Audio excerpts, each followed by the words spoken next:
Hello students, welcome to LearnEd. Now in the upcoming prelims 2026, you are going to face two problems. What are those two problems? The first problem is you don't know the question. Second problem is you know the question. You have read it, but you are not able to recall. Now this is the most important problem in your prelims. Why? Because पढ़ने के बाद भी question solve नहीं हो रहे. ऐसा क्यों हो रहा है? रीजन है दो. पहला, सिलेबस इतना बड़ा है कि अगर आपने मान लो रिवाइज कर भी लिया तो आप रिकॉल नहीं कर पाओगे. Second problem is the type of question which UPSC has been asking recently. वहां पे आपको एग्जैक्ट नॉलेज की जरूरत होती है. Exact knowledge. तो पहले वाला हिसाब चलता नहीं है कि हमने एलिमिनेशन कर लिया, हमने गेस कर लिया, तो ये सारी चीजें बंद हो चुकी हैं. अब आपको चाहिए एग्जैक्ट एग्जैक्ट नॉलेज. तो अब आपके ये बहाने नहीं चलेंगे कि स्टैटिक हम याद नहीं कर सकते, इतना सारा सिलेबस है कैसे याद करें.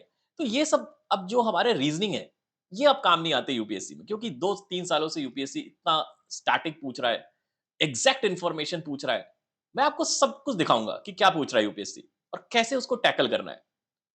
आप मुझे बस 15 मिनट दो अपने, और आपकी प्रीलिम्स की सारी प्रॉब्लम मैं सॉल्व कर दूंगा. One by one we will see everything. Now first, ये प्रॉब्लम तो हमने समझ ली कि रिकॉल नहीं हो रहा. पढ़ने के बाद भी, मल्टीपल रिवीजन के बाद भी हमसे रिकॉल नहीं हो रहा. रीजन क्या है, रिकॉल क्यों नहीं हो रहा? रीजन ये है कि हमारी जो मेमोरी है वो कैसे काम करती है, हमें ये समझना पड़ेगा पहले. यही है न्यूरोसाइंस. अब देखो, ये हमारी मेमोरी है, इसको मान लो. हमारी मेमोरी एक रिवर की तरह काम करती है. अब ये जो आप देख रहे हो, this is your main memory. Now जब भी आप कुछ नया पढ़ते हो तो वो इसमें कनेक्ट हो जाता है and it will strengthen the memory. लेकिन ये तभी स्ट्रेंथन होगी, यानी कि ये रिकॉल तभी हो पाएगा जब आप जो पढ़ रहे हो उसको आपने मेन रिवर के साथ कनेक्ट किया है. लेकिन क्या हम ये कर रहे हैं? बिल्कुल नहीं कर रहे. हम क्या कर रहे हैं? हम कर रहे हैं isolated facts, cramming. Now these things are not connected to the river, that means your memory. And whatever which is not connected with the memory, the brain will discard it. So ये जो isolated facts आप पढ़ते हो, cramming करते हो, the brain will discard everything. That is why you are not able to recall anything. So अगर मैं चाहता हूं कि मुझे हर चीज याद आए और एक्यूरेटली याद आए, ऐसा नहीं है कि कुछ वेगली याद आ जाए, एक्यूरेटली, तो मुझे पहले एक स्ट्रक्चर बनाना पड़ेगा and what ever I read मैं उसको उसके साथ कनेक्ट करूंगा. कुछ भी आइसोलेटेड नहीं पढ़ूंगा. तो ये बात हमें समझ में आ गई कि हमारी मेमोरी कैसे काम कर रही है. जैसे आप ऐसे समझो कि ये एक रिवर है. जब भी बारिश होगी तो बारिश अगर यहां होगी इन दी कनेक्टेड ट्रिब्यूटरीज, तो ये इसको स्ट्रेंथन करेगी. The rain will strengthen this river. वैसे ही इस रेन को ना आप इंफॉर्मेशन मान लो, जो आप नई इंफॉर्मेशन पढ़ते हो, तो अगर आप कनेक्टेड इंफॉर्मेशन पढ़ोगे तो it will strengthen your memory. But अगर आपकी बारिश ऐसी जगह पे हो रही है जो कि रिवर के साथ कनेक्टेड नहीं है, then this water is of no use. Why? Because it will easily evaporate and it will not strengthen your memory. This is what you are doing with your preparation. You are reading facts, discrete facts, isolated facts. आप revision के नाम पे आप cramming कर रहे हो. Revision करने के बाद आपको एक चीज महसूस होती है जिसको हम कहते हैं फेमिलियरिटी. आप फेमिलियर हो नोट से, बट आपको याद नहीं है. इसीलिए आप जब एग्जाम में क्वेश्चन मिलता है तो आप कहते हो कुछ देखा देखा तो लग रहा है, पर याद नहीं आ रहा, ये दो क्वेश्चन के अंदर मैं फंस गया हूं. तो पहले क्या होता था, क्योंकि उस समय चल जाते थे हमारे जो एलिमिनेशन टेक्निक्स है ये चल जाते थे, तो दो में भी अगर आदमी फंस जाता था तो कर लेता था. बट अब आते हैं question only one, only two, only three, only four. अब चाहे आप दो में फंसो या तीन में फंसो, जब तक आपको चारों ऑप्शन नहीं आते आप क्वेश्चन सॉल्व नहीं कर सकते. सो हमने एक चीज एस्टैब्लिश कर ली कि अगर हमें प्रीलिम्स निकालना है, then our static should be so strong that I can recall everything. तभी मैं ये क्वेश्चन एमसीक्यू के सॉल्व कर पाऊंगा. मैं आपको अभी प्रूफ के साथ दिखाऊंगा 2025 के क्वेश्चनों से के साथ दिखाऊंगा मैं, एकदम लेटेस्ट। चलो, तो what is the solution? The solution is very simple, recall, connect, transform. But ये सुनने में जितना आसान लग रहा है वो उतना करने में नहीं है। मैं आपको स्टेप बाय स्टेप प्रोसेस से समझाता हूं कि हम इस कोर्स में कैसे करेंगे और कैसे आप पूरा का पूरा यूपीएससी का जो प्रीलिम्स का सिलेबस है, you can learn with more than 90% of recall rate. मैं आपको अभी प्रूफ के साथ दिखाऊंगा ये सब कुछ। ये है क्वेश्चन 2025 के एंशिएंट हिस्ट्री के। देखो, ठीक है, ये क्वेश्चन है। अब मुझे बताओ कि मैंने आपको ये क्वेश्चन दिखा दिए, ठीक है, आप भी ऐसे ही पढ़ते हो। मुझे बताओ कि ये प्रीवियस ईयर देख के आपको क्या एनालिसिस मिला? कुछ भी मिला? नहीं मिला। आप कहोगे सर कि हमने अभी क्वेश्चन पढ़ा ही नहीं है, पढ़ेंगे तो शायद समझ में आ जाए। मैं ये कह रहा हूं कि ये फॉर्मेट ही गलत है आपका, कि आपने ऐसे पढ़ा है। इसी को हम कहते हैं आइसोलेटेड फैक्ट्स। तो आप कहोगे सर कैसे चेंज किया जा सकता है? Let me tell you. पहले मैंने क्या बोला था आपको? First you need to make a river. River means एक ऐसा लाइन जिसको मैं हर चीज के साथ कनेक्ट कर सकूं। सो अगर मैं एंशिएंट हिस्ट्री पढ़ रहा हूं तो मेरा स्टार्ट सबसे पहले होना चाहिए, पहला चैप्टर बिल्कुल नहीं होना चाहिए। आप ये गलती कर क्या कर रहे हो? आप स्टार्ट करते हो कोई भी सब्जेक्ट, आप सबसे पहले पहला चैप्टर उठाते हो, फिर सेकंड, फिर थर्ड, याद कुछ भी नहीं रहता क्योंकि कोई कनेक्शन ही नहीं है। तो करना क्या चाहिए?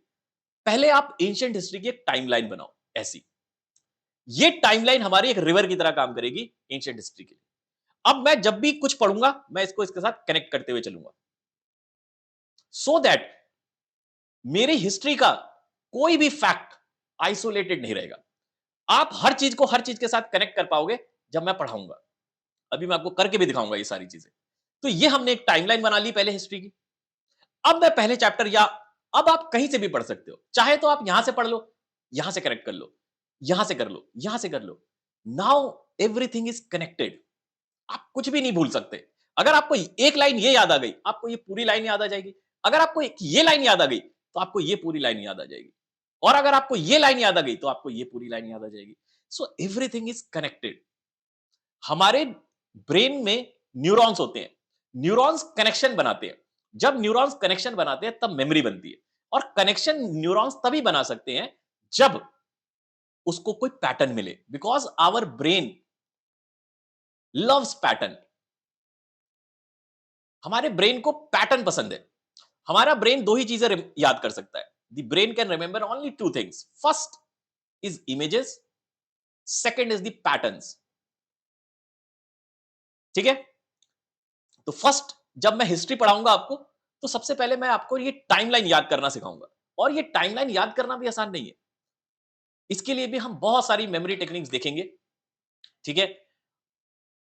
पर हम अभी इस क्वेश्चन पे दोबारा आते हैं कि पीवाई क्यू ऐसे पढ़ना चाहिए, डिस्क्रीट फैक्ट की तरह, आइसोलेटेड फैक्ट की तरह, या फिर ये बेटर वे है? मुझे बताओ। अब आपको बेसिकली सब कुछ पता है, मैंने कुछ भी नहीं किया। उसमें भी मैंने आपको एक्सप्लेन नहीं किया था कि क्या होने वाला है। यहां भी एक्सप्लेन नहीं करूंगा, लेकिन आप देखते ही बता पाओगे कि यस, क्वेश्चन कहां से आ रहे हैं। क्यों? क्योंकि अब मैंने इसको लाइन वाइज डाल दिया है। Now everything is connected. अब आपको समझ में आ रहा है कि कौन से टॉपिक्स यूपीएससी पूछ रहा है without explaining anything. This is the power of neuroscience. अभी हम क्वेश्चन सॉल्व नहीं करेंगे, वो मैं कराऊंगा, सब कुछ कराऊंगा। अभी आप देखो कि मैंने कुछ किया नहीं, मैंने बस एक पैटर्न चेंज किया और आपका जो थिंकिंग पैटर्न है वो तुरंत चेंज हो गया। Now you are able to see कि एंशिएंट हिस्ट्री में which topics are important. Just imagine, अगर आपने पूरा यूपीएससी का प्रीलिम्स और मेंस का सिलेबस लिंक्ड वे में पढ़ा होता, you would have remembered everything. I have cleared prelims from these techniques only. I have cleared almost every prelims, जो भी, चाहे वो स्टेट पीसीएस का हो, यूपीएससी का हो, एसएससी का हो, कोई भी, सारे prelims जिसमें भी जीएस आता है, I am able to clear everything. The reason is the same. ठीक है? अब देखो, हमने एक चीज समझ ली कि यार पैटर्न, दी रिवर मेथड हमने समझ लिया कि everything should be connected. Now the problem remains the same कि ये टाइमलाइन कैसे बनाएं या फिर हम किसी भी सब्जेक्ट को कैसे लिंक्ड वे में पढ़ें। प्रॉब्लम तो अभी भी है। Let me tell you, there are two problems. जब भी आप कोई स्टैटिक सिलेबस पढ़ोगे जीएस का ना, कभी भी जब जीएस पढ़ोगे, you will face two problems. First, to memorise the numbers. Second, to memorise the static knowledge. पहले हम नंबर्स पे बात करते हैं कि नंबर कैसे हम याद कर सकते हैं। अभी मैंने आपको बताया कि your brain can not memorise numbers. Number याद करना ब्रेन के लिए बहुत डिफिकल्ट है। ठीक है, नंबर को, ब्रेन को इमेजेस पसंद है, इसीलिए आप जिस चीज को भी इमेज के फॉर्म में देख सकते हो, आपको वो चीजें बहुत जल्दी याद आ जाती है। जैसे अगर आप किसी का नाम अगर याद करना चाहते हो, तो उसकी उसका जो फेस है वो आपको याद होना चाहिए, तो आपको उसका नाम याद रहता है। तो हमें तो ये नंबर्स याद करने ही पड़ेंगे जीएस में। हमें ये स्टैटिक नॉलेज भी याद करनी है। पहले हम नंबर्स को थोड़ा देखते हैं, फिर हम स्टैटिक नॉलेज पे भी आएंगे कि हम नंबर्स की प्रॉब्लम को कैसे सॉल्व करेंगे। And I will tell you a technique which will solve everything, every problem. Let me tell you, अगर मैं आपसे कहूं कि, चलो पहले मैं आपको क्वेश्चन दिखाता हूं। Now these are the UPSC 2024 prelims question. दो क्वेश्चन है पॉलिटी के। ज्यादा क्वेश्चन मैंने नहीं लिए क्योंकि बहुत लंबा वीडियो हमें नहीं करना है, पर फिर भी मैं आपको एग्जांपल से समझा देता हूं। अगर आप ये वाला क्वेश्चन देखो, इस क्वेश्चन में अगर आप फोर्थ को पढ़ोगे तो आपको समझ में आएगा कि amendment to the money bill suggested by the Rajya Sabha have to be accepted by the Lok Sabha. This statement is false. सबको पता है, पूरी दुनिया को पता है ये, क्योंकि ये कॉन्सेप्ट है। कॉन्सेप्ट बहुत इजी होते हैं, पढ़ाना भी पढ़ना भी, कॉन्सेप्ट बहुत इजी होते हैं। अब मुझे बताओ कि फोर्थ गलत है तो ये हट गया। नाउ अगर ये हट गया तो पूरा का पूरा जो हमारा ऑप्शन है वो किस पे टिका हुआ है? ऑप्शन वन पे। आप देख लो, टू हर में है, थ्री यहां भी है। तो यानी कि हमारा जो डिसाइसिव आंसर है वो वन से ही आएगा। अगर मुझे वन पता है तभी मैं इसको आंसर कर सकता हूं। अब लोगों, जो स्टूडेंट्स हैं, उनकी थिंकिंग क्या है ना कि हम तो आर्टिकल याद नहीं करेंगे, ना हम पार्ट्स याद करेंगे, हम कुछ भी ऐसा जो होगा ना जो स्टैटिक होगा हम उसको फैक्ट्स को याद नहीं करेंगे, क्योंकि यूपीएससी तो फैक्ट पूछता ही नहीं है। यूपीएससी तो कॉन्सेप्ट का गेम है। इसीलिए मैंने आपको एक क्वेश्चन के थ्रू दिखाना चाह रहा हूं। अब आपको यह समझ में आ गया कि जब तक मुझे ये नहीं पता है ये क्वेश्चन आपसे सॉल्व नहीं हो सकता। दुनिया भर का कॉन्सेप्ट पढ़ लो। अब कितने आर्टिकल्स आप याद कर लोगे मुझे बताओ। आप सोचोगे मैं इंपॉर्टेंट इंपॉर्टेंट कर लेता हूं। इंपॉर्टेंट तो 110 था। Article 110 was the important article, जो कि मनी बिल पे है। यूपीएससी ने 109 पूछ लिया। यूपीएससी भी स्मार्ट है, आपको पता है कि ये सबको आता है, तो पूछा क्या 109। यानी कि आपको सिर्फ इंपॉर्टेंट आर्टिकल्स नहीं पढ़ने हैं, आपको कुछ उसके साथ और भी आर्टिकल्स पढ़ने हैं। अब इसको कैसे सॉल्व किया जाए? बहुत ही सिंपल है, आपको मैं एक लाइन में समझा देता हूं। दिस 109, आप इसको चेंज कर लो। ठीक है, इसको चलो पहले मैं आपको थोड़ा सा सिखा देता हूं।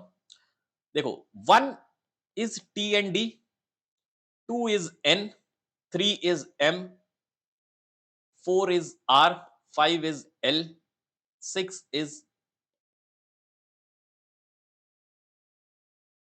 Seven is K and C, eight is V and F, nine is P B, zero is S and Z. बस आपको इतना याद रखना है, बस ये। और इसको याद कैसे करना है ये भी मैं आपको सिखाऊंगा। अभी के लिए आप इतना ध्यान रखो कि ये होता है। ठीक है, now come to this question. ठीक है, अब यहां पे लिख लेते हैं दिस इज 109। सो अभी मैंने क्या बताया, वन का टी या डी हो सकता है, तो मैंने टी ले लिया। जीरो को आप क्या ले सकते हो? S and Z. तो एस मान लेते हैं, जेड मान लेते हैं। 9 इज पी एंड बी। अब हमारे पास वॉवेल्स होते हैं ए ई आई ओ यू, 5। आप इस वॉवेल्स को बीच में कहीं भी डाल सकते हो। These vowels do not have the value. ठीक है। अब मैंने यहां से बना लिया इससे दी स्पाई। कैसे बनाया ये सब मैं आपको सिखाऊंगा कोर्स में। बहुत ही सिंपल है, आपको 2 सेकंड भी नहीं लगेंगे। अब आपको क्या याद रखना है बस, कि जो स्पेशल प्रोसीजर है in respect to money bill, उसमें काम किसका है? स्पेशल प्रोसीजर किस चीज के लिए है? स्पाई के लिए। क्योंकि ये स्पाई है जो मनी बिल को चेक करेगा। स्पेशल प्रोसीजर है। तो कौन है? The spy. Now now see the magic. This T is value is 1। अभी हमने देखा, मैंने क्या बोला? एच की कोई वैल्यू नहीं है, क्योंकि हमने कहीं भी एच यहां नहीं लिखा है। तो एच की कोई वैल्यू नहीं है, एच काट दिया। E is a vowel, vowel की कोई वैल्यू नहीं होती, वो भी मैंने बता दिया। S is 0 and P is 9। Y की कोई वैल्यू नहीं है। 109 is the article which is the special procedure of money bill. इसको याद करने में अब आप ये अपनी जिंदगी में नहीं भूल सकते, कभी भी नहीं भूलोगे। आपको जब भी आएगा ना special procedure in respect to money bill, you will say the spy is going to check what is the special procedure in respect to money bill. जैसे ही आपको वर्ड याद आएगा 10 पाई, आपका काम हो गया, because you are not memorising the numbers. And this is ये इतना काम का है कि आप जब मेंस लिखोगे, whenever you are writing mains, वहां पे आपको आर्टिकल्स कोट करने होते हैं, और आर्टिकल्स याद नहीं होते आपको। अब आपको सारे आर्टिकल्स याद होंगे। मैं आपको एक एक आर्टिकल्स याद करा दूंगा, और उसके अंदर का जो डीप कॉन्सेप्ट है वो भी मैं आपको पढ़ाऊंगा। Now let us see this question, this part. Question is कि 9A of the constitution municipality, the part 18 is the emergency and part 20 is the constitution। अब मुझे बताओ कि क्या यूपीएससी नहीं पूछ रहा है ये फैक्ट नहीं है? और प्रीलिम्स आपका रुक क्यों रहा है सिर्फ 2-3 क्वेश्चनों से? इतने आसान क्वेश्चन आप कैसे छोड़ सकते हो? अब देखो इसको करने का तरीका। जब भी आपको कोई लिस्ट याद करनी हो, लिस्ट याद करने का एक तरीका होता है, मैं आपको थोड़ा सा बता देता हूं। लिस्ट याद करने का एक तरीका होता है, आप 100 तक आराम से कोई भी लिस्ट याद कर सकते हो, और within 10 minutes, and you will be able to recall everything. Let's see. 1 is sun, 2 is shoe, 3 is tree. अब ऐसे कर करके हम इसको 100 तक लेके जाते हैं। बहुत इजी है, it's a rhyme. 1 sun, 2 shoe, 3 tree. एक बार पढ़ोगे याद हो जाएगा, और एक ही बार याद करना होता है ये। एक बार आपने याद कर लिया, उसके बाद दुनिया भर की लिस्ट आपको दे दी जाए, आप उसको मिनटों में कर लोगे। कैसे? लेट अस सी। फिर से इसी एग्जांपल पे आ जाते हैं। Now the part 9, 9 means wine. Match हो रहा है? 9 वाइन। नाउ वाइन कौन पीता है? The MCD. हमने देखा है ना, गेट बंद करके। सो जब भी आप 9 वाइन याद करोगे, ये तो आपको हमेशा से याद रहेगा, इसको चेंज नहीं करना, ये हमेशा ऐसे ही रहेगा, 9 वाइन। ना वाइन कौन पी रहा है कॉन्स्टिट्यूशन में? दी म्युनिसिपैलिटीज। अब आप अपनी जिंदगी में नहीं भूलोगे कि म्युनिसिपैलिटी का पार्ट कौन सा है। जब भी म्युनिसिपैलिटी आपको याद आएगा, आपको याद आएगा the municipality is drinking wine, and wine is 9, that is the part 9A of the constitution is municipality. Now let us take this, या ये ले लेते हैं 20। 20 मींस आंटी। मैच हो रहा है, राइम कर रहा है, बहुत इजी। और देखो जितना ज्यादा वियर्ड होगा उतना ज्यादा याद रहेगा। सोफिस्टिकेटेड नहीं बनाना ये सब। सोफिस्टिकेटेड में फिर तो गड़बड़ी हो जाएगी, आपको कुछ याद नहीं आएगा। तो 20 इज आंटी। एंड हम सबको पता है कि जो आंटी होती हैं, ये हमेशा अमेंडमेंट से डरती हैं कि कुछ भी चेंज ना हो जाए, जो पुराना है वैसे ही रहने दो। So aunty will resist the amendment. So the part 20 is the amendment of the constitution. Please tell me, कितना मुश्किल है? जब मैं पॉलिटी पढ़ाता हूं, तो मैंने आपको क्या बोला कि हमेशा पहले एक आपकी मेन रिवर होनी चाहिए। तो पॉलिटी की जो मेन रिवर होती है वो होते हैं दी पार्ट 1 से लेकर जितने भी पार्ट्स हैं हमारे, तो हम पार्ट वाइज पहले याद करते हैं, फिर पार्ट 1 में जो भी आर्टिकल्स है वो पढ़ते हैं, पार्ट 2 में जो भी आर्टिकल्स है वो, तो हम तो ऐसे ही पढ़ते हैं। तो जब ये क्वेश्चन आया था और मैं ये दे रहा था, बहुत ईज़ी था मेरे लिए तो। People were finding it very difficult कि यार कैसे याद करेंगे? मेरे लिए ये भी ईज़ी था, ये भी ईज़ी था। दोनों ही ईज़ी थे। ऐसे बहुत सारे क्वेश्चन हैं, अब मेरे पास इतना टाइम नहीं है कि मैं आपको वो सारे क्वेश्चन बताऊँ। हम ये सब कुछ, सारी जो पॉलिटी है, हम इसको डिटेल में पढ़ेंगे और आपको 100% रिटेंशन के साथ सारे आर्टिकल्स याद होंगे। एवरीथिंग। बेयर कॉन्स्टिट्यूशन आपको याद हो जाएगा। नेक्स्ट, अब ये देखो, आप लोग कहते हो कि फैक्ट्स नहीं आते, फैक्ट्स नहीं आते। नाउ लेट अस सी। जब हम अपने प्रीलिम्स की तैयारी शुरू करते हैं, तो हम कुछ चीजें याद करते हैं। जैसे कि हम लोग फेस्टिवल्स याद करते हैं, हम लोग जो भी इंटरनेशनल ईयर्स होते हैं, ये सब कुछ याद करते हैं। अगर आप नहीं करते हो तो बहुत गलत करते हो। International year, national park, biosphere reserves, tiger reserves and mountains, reverse, minerals, ये सब याद करना पड़ता है हमें। हर साल पूछा जाता है, लेकिन आपसे याद नहीं होता इसलिए आप इसको छोड़ देते हो। जैसे ये है क्वेश्चन। अब ये जब क्वेश्चन आया था, तो जो प्रीलिम्स की सही तैयारी कर रहे थे बच्चे, ठीक है? उन्होंने तो सब कुछ याद कर रखा था कि भाई इंटरनेशनल ईयर कौन-कौन से हैं। अब आप कहोगे सर याद कैसे होगा? इतने सारे इंटरनेशनल ईयर्स होते हैं, इतने सारे इंटरनेशनल डे होते हैं, कैसे याद होगा? बहुत सिंपल है। Let me tell you. Example के लिए बता रहा हूं बस। ऐसे तो हम पूरी लिस्ट पढ़ेंगे। एक भी स्टैटिक का सिलेबस आपका प्रीलिम्स का बाहर नहीं जाएगा यहां से। अब जैसे इंटरनेशनल ईयर ऑफ फार्मर है, तो फार्मर इंटरनेशनल ईयर में क्या करेगा? जो वुमेन फार्मर है, वो एंजॉय करेंगी। एंजॉय। ई की कोई वैल्यू नहीं है, एन की वैल्यू 2 है, जे की वैल्यू है 6, इन दोनों की कोई वैल्यू नहीं होती, तो 26। और हमें पता है 26 क्या हो सकता है? 2026 ही हो सकता है, और तो कोई ऑप्शन ही नहीं है। International year of sustainable and resilient tourism, तो रेजिलिएंट टूरिज्म तब बनेगा जब हम नाइक के जूते पहनेंगे। N is for 2, K is for 7, 2027। International year of peace and trust, peace तो तब आएगा ना जब हम वॉर पे नेल, द फाइनल नेल, वो हम लगाएंगे। Final lane in the coffin होता है ना, तो पीस तभी आता है जब आप final lane in the coffin आप लगा दोगे। एन से हो गया 2, एल से हो गया 5, 2025। मुझे बताओ कि इसमें पढ़ने में कितना टाइम लगता है, और आप अपनी जिंदगी में कभी नहीं भूलोगे। एक बार पढ़ लिया आपने, कुछ नहीं भूलोगे। ये चीजें जो इम्पॉसिबल लग रही हैं,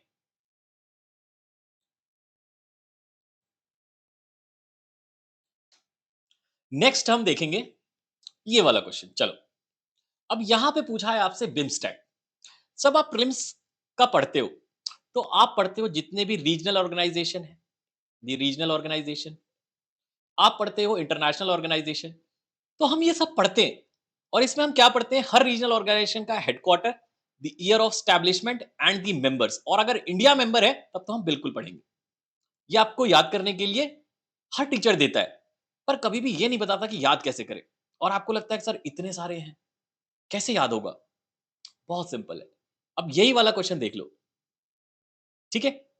यहां पे जो सेकंड ऑप्शन है, आप इसको देखो। बाकी सारे ऑप्शन बहुत इजी है। सेकंड वाला देखो आप। It came into existence with the signing off the Dhaka declaration 1999। This option is wrong. Why? Because it is not the Dhaka, it is the Bangkok Declaration. ठीक है?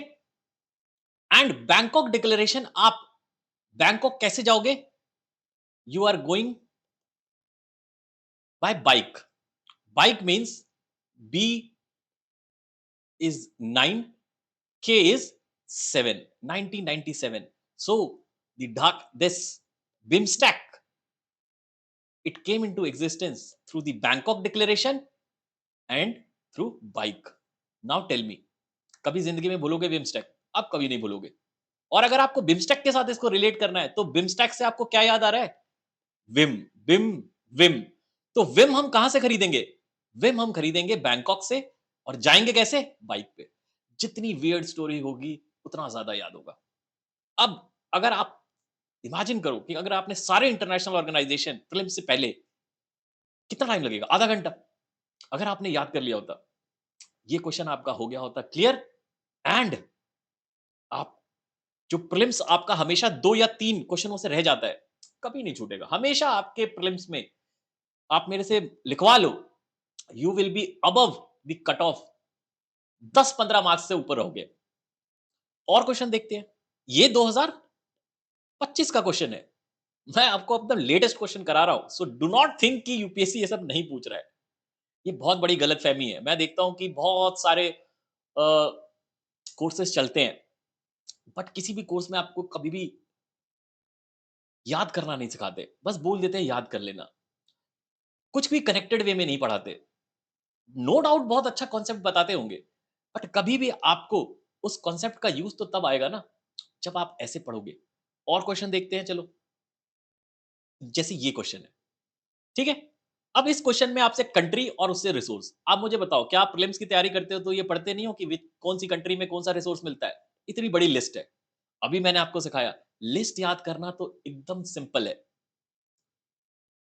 ठीक है? बहुत ही सिंपल है। मैं आपको जब ये पढ़ाऊंगा तो मैं आपको सिखाऊंगा कैसे होता है ये लिंकेजेस। देन दिस, अभी मैंने आपको बताया था इंटरनेशनल ऑर्गेनाइजेशन, उसके मेंबर्स, नेटो पूछ लिया।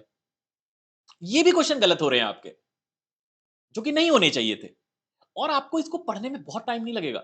मैं आपको एक बार पढ़ा दूंगा ना, और आप इसको बस एक बार और रिवाइज कर लेना, यानी 2 टाइम्स अगर आप इसको रिवाइज कर लो, यू विल नॉट फॉरगेट। 1 साल 2 साल के बाद भी आपको हमेशा याद रहेगा। लोग प्रीलिम्स के बाद भूल जाते हैं। Next question, waterfall and river. मुझे बताओ, क्या हम ये नहीं पढ़ते ज्योग्राफी में कि कौन सा वाटरफॉल कहां पे है, कौन सा माउंटेन कहां पे है, कौन सा रिवर कहां पे है, कौन से रिवर पे कौन सा नेशनल पार्क है? हम सब पढ़ते हैं, पर याद हमें एग्जाम में कुछ भी नहीं रहता। तो जब मैं आपको एनवायरनमेंट पढ़ाऊंगा, जब मैं आपको ज्योग्राफी पढ़ाऊंगा, जब मैं आपको मैपिंग कराऊंगा, I will make you remember everything, everything. Next, ये सारे क्वेश्चन 2025 के हैं। Region and the type of mountain, अभी मैंने बताया, mountain, river, national park, minerals, resources, country wise हमें याद होने चाहिए और स्टेट वाइज भी याद होने चाहिए। क्वेश्चन देखो आ गया। तो जब मैं पढ़ा रहा था इसके लिए, तो ये सब मैंने याद करवाया था। तो जिन्होंने पढ़ा था, उनके लिए क्वेश्चन बहुत इजी है। आपके लिए बहुत डिफिकल्ट है। व्हाई? आप कितनी चीजें याद कर लोगे? नहीं होगा। नेक्स्ट क्वेश्चन देखो, कंट्री एंड द एनिमल। अब बताओ मुझे, क्या यूपीएससी नहीं पूछ रहा? सब पूछ रहा है। हम बस अपनी आंखें बंद करके बैठे हैं, बिकॉज हमें लगता है कि दीज थिंग्स आर इम्पॉसिबल। ये कैसे याद होगा? तो हमारा जो ये कोर्स है, हम इस कोर्स में कंप्लीट सिलेबस देखेंगे, यूपीएससी प्रीलिम्स का कंप्लीट, कुछ भी नहीं छोड़ेंगे। हम फैक्ट प्लस कॉन्सेप्ट दोनों पढ़ेंगे, क्योंकि बिना फैक्ट के कॉन्सेप्ट का कोई भी मतलब नहीं है। जब तक आपको फैक्ट नहीं याद है, तब तक उस कॉन्सेप्ट का कोई मतलब नहीं है। और मैंने आपको क्वेश्चन के थ्रू दिखा दिया कि जो बच्चे सिर्फ कॉन्सेप्ट पढ़ के आए हैं, पॉलिटी का क्वेश्चन आपने देखा, एक ही आंसर पे जो कि फैक्चुअल है, उस पे सब कुछ डिपेंड करता है। और अब ऑप्शन ऐसे आते हैं कि अब आपसे गेस नहीं होगा। देख लो, ठीक है? तो हम क्या करने वाले हैं इस कोर्स में, complete fact and concept. Complete का मतलब यह है कि हम सारे सब्जेक्ट्स पढ़ेंगे, polity, history, geography, environment, economics, everything. और उसके अंदर के कॉन्सेप्ट भी डीप में पढ़ेंगे। लेकिन कॉन्सेप्ट पढ़ने से पहले मैं आपको एक स्केलेटन याद करवाऊंगा। स्केलेटन अगर आपको याद हो गया ये, उसके बाद तो कॉन्सेप्ट तो बहुत सिंपल है, बहुत ही सिंपल है। ठीक है? सो ये कोर्स हम लोग स्टार्ट करेंगे from let us say we are going to start it from 15th of January. ठीक है? और इसमें बहुत टाइम नहीं लगेगा। Only give me 50 hours, only 50 hours, and I will make you clear this prelims. ठीक है? सो मैं और आपको जो डेमो वीडियोस हैं, पॉलिटी के, एनवायरनमेंट के, ज्योग्राफी के, ये आपको वेबसाइट पे मिल जाएंगे। हमारी वेबसाइट है, नीचे डिस्क्रिप्शन में लिंक है। आप वेबसाइट पे जाके एनरोल कर सकते हो। आप एंड्रॉइड ऐप पे जाके कर सकते हो, उसका लिंक मिलेगा। आप आईओएस ऐप पे भी जाके कर सकते हो। सो कहीं भी आप जाओगे, नीचे आपको डिस्क्रिप्शन में लिंक मिल जाएगा। Go and buy it, enrol it. Why? Because अब हमारे पास टाइम नहीं है ज्यादा। हमें ये सारा 2 महीने में खत्म करना है, ताकि हम प्रॉपर अपना मॉक टेस्ट दे पाए प्रैक्टिस के लिए। और मॉक देना बहुत जरूरी है, लेकिन मॉक देने से पहले आपका बहुत ही बढ़िया फाउंडेशन तैयार होना चाहिए। बिना फाउंडेशन की तैयारी के आप मॉक देने का मतलब कि क्या करेंगे हम उसमें जाके? ना हम अपनी मॉक में स्ट्रैटेजी बना पाएंगे, क्योंकि हमें फाउंडेशन ही नहीं आता। हमारा ये जो मकसद है कि हम फरवरी के एंड तक कंप्लीट यूपीएससी का प्रीलिम्स का सिलेबस खत्म करेंगे। ठीक है? सो आज के लिए इतना ही। आई होप आपको बहुत कुछ सीखने को मिला है। मैं बहुत सारी चीजें आपको इसमें बता नहीं पाया, क्योंकि फिर वीडियो बहुत लंबा हो जाएगा। बहुत सारी टेक्निक्स मैं आपको भी बता नहीं पाया, बहुत सारे क्वेश्चन मैं आपको दिखा नहीं पाया। ये हम अपने कोर्स में देखते जाएंगे, क्वेश्चन के थ्रू देखेंगे, और हम ट्राई करेंगे कि हर सब्जेक्ट को हम एक स्ट्रक्चर्ड वे में पढ़ें, लिंक्ड वे में पढ़ें। ठीक है?